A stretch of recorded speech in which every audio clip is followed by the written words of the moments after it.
One of the most revered characters of the Old West is the Lone Ranger, an iconic figure with a mask and a white horse whose identity was a closely guarded secret. Oh, you may have caught a glimpse of the masked man at the 4th of July parade in the nation's capital or on a commemorative stamp issued by the Postal Service, but even that masked man's identity is shrouded in mystery until now.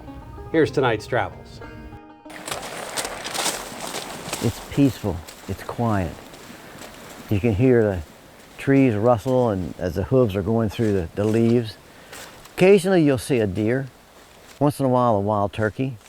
Few who ride the trails of the Wicomico forest know that the mild-mannered retired insurance executive with a white stallion is, in his other life, a mysterious masked man of the Wild West. A fiery horse with the speed of light, a cloud of dust, and a hearty hi-yo silver. The Lone Ranger. To my generation, he was a Saturday morning TV hero, but the Lone Ranger was born during my parents' generation in the Great Depression. Brother, have you spare a dime? Depression news was depressing to Americans watching their radios.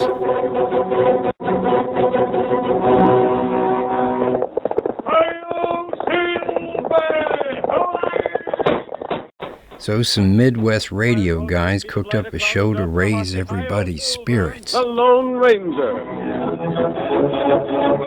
Broadcasting live from WXYZ Radio in Detroit, they created a show that would span 2 centuries, a virtual Wild West and a gunslinging cowboy who never killed anybody. That was one of the main things with the Lone Ranger. If he shot, he would shoot the gun out of your hand, but he would not shoot to kill. That anti-hero appealed to a lot of America, from Native Americans to Mouseketeers. Kids all over the country got Kemosabe. He was a national hero then and now. It was today's heroes who set this ranger on the trail. I was watching TV, and I saw all the violence that was there. And I said, you know, when I was a kid growing up, we had Hopalong Cassidy and Gene Autry and Roy Rogers and the Lone Ranger.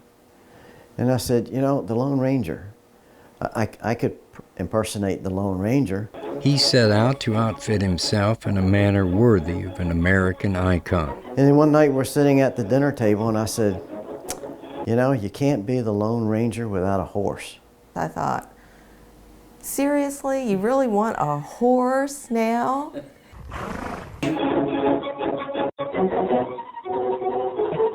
Got into the Salisbury Christmas parade, and people started calling, wanting me to do some appearances.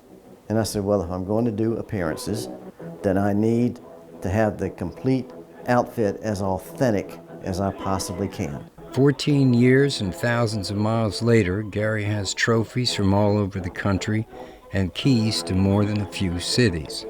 Pennsylvania, Ohio, Michigan, Wisconsin, Florida, South Carolina, North Carolina. And an annual appearance in the prestigious 4th of July parade in Washington, D.C., always preaching a gospel distilled from the wisdom of the Old West. The message that was there for us as kids is the same message that they could take today, and that is being honest, being truthful, don't bully, and do what you think you can do to help society.